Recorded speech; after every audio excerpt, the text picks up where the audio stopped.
Hi, my name is Evelyn Kasongo. I'm the Ward 8 Neighborhood Planning Coordinator with the DC Office of Planning.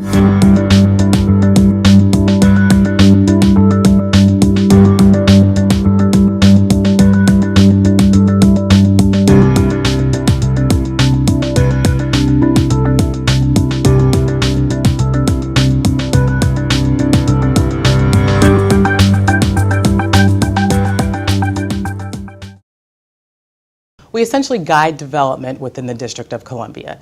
Each ward is assigned a neighborhood planner, and as I mentioned, I am the Ward 8 neighborhood planner located in Southeast Washington, D.C.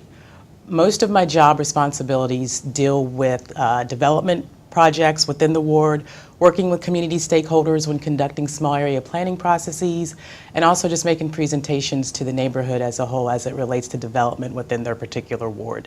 As I completed my architecture degree, I figured out that I really didn't want to go down that path, although I did have a strong passion for design. So that's when I started to look a little bit more into the community planning aspect of it and specialization in urban design. For me, again, it's about the broader community, the broader context of the neighborhood, how a building sits into the neighborhood, how are those impacts being played out with the residents, you know. Within the community itself, we typically have a group of what we call key stakeholders. Those stakeholders generally involve A&C commissioners, the council member himself, businesses that frequent the neighborhood, who are located in the neighborhood, as well as just overall general residents of the area. And along with that, we keep the council member informed about any hot issues or topics that may be present within that planning process and have him come out and address the community as well. We compile all the information, we get all the input from the community, and essentially that guides the recommendations of the planning process that's undertaken for that particular neighborhood or even as a ward and as a whole. I have a background in architecture. I actually have an undergraduate degree from the University of Virginia in architecture. And once I realized I didn't want to be an architect, that's simply because for me, architecture was looking at a specific building, not looking at the general context about how that building fits into the larger community, which is why I started doing a little bit more research and I found community planning.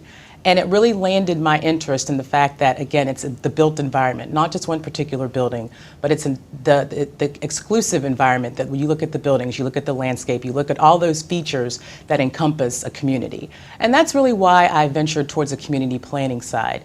As a planner, we are dealing with a whole multitude of different personalities, educating people who don't know much about the profession, and also working with those who are really closely aligned with the goals and missions of planning overall.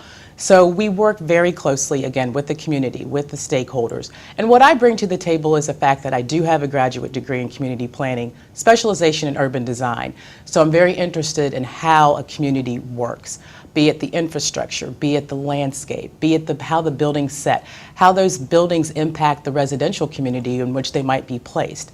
All of those factors come into play when you do a small area planning process, or even just a study, looking at the traffic impacts of a particular project, how that's going to impact the community, and really trying to hone in on those recommendations that are going to be a viable win for the community. I think what I bring to the community planning profession itself is my desire for everybody to benefit from the goods and services that come out of a planning process. For example, I grew up in Lexington, Kentucky, very small town, but I was always kept abreast of what was going on in my community. I always had an area to go play as a child. And I think all those amenities are important and essential to a community, particularly in Ward 8, who is underserved in a lot of different areas. You know, I think it's important for those kids to have a park that they can walk to. It's important for those retail services to be offered instead of having to go to other parts of the city to get that. All of those amenities should be found within a community. And I think that's one thing that I really fight for when I do these plans, is the fact that the community needs to benefit overall. It's not about the developer coming in and making money. It's about the current residents who are there, will be there for the long term, and also bringing in new residents who understand and recognize the need for goods and services within their own communities. I think one way of looking at planning is just take a look around your existing neighborhood.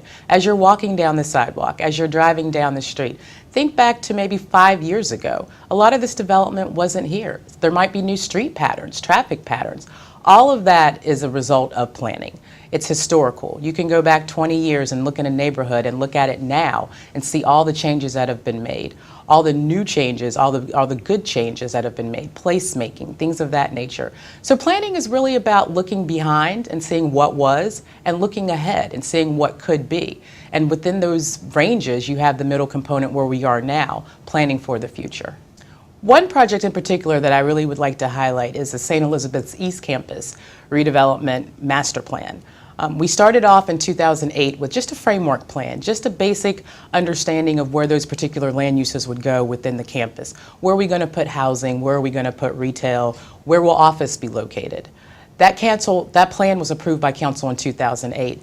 And as a subset of that, we took it a bit further to develop a master plan that provided more specificity and guidance about how the redevelopment of that campus would occur. In conjunction to the master plan, we were working with the Department of Transportation, who was doing an environmental assessment for the road network.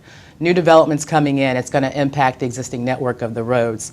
You've got 3,000 new employees coming over from Homeland Security and the Coast Guard, so all of those impacts were going to weigh very heavily on the community.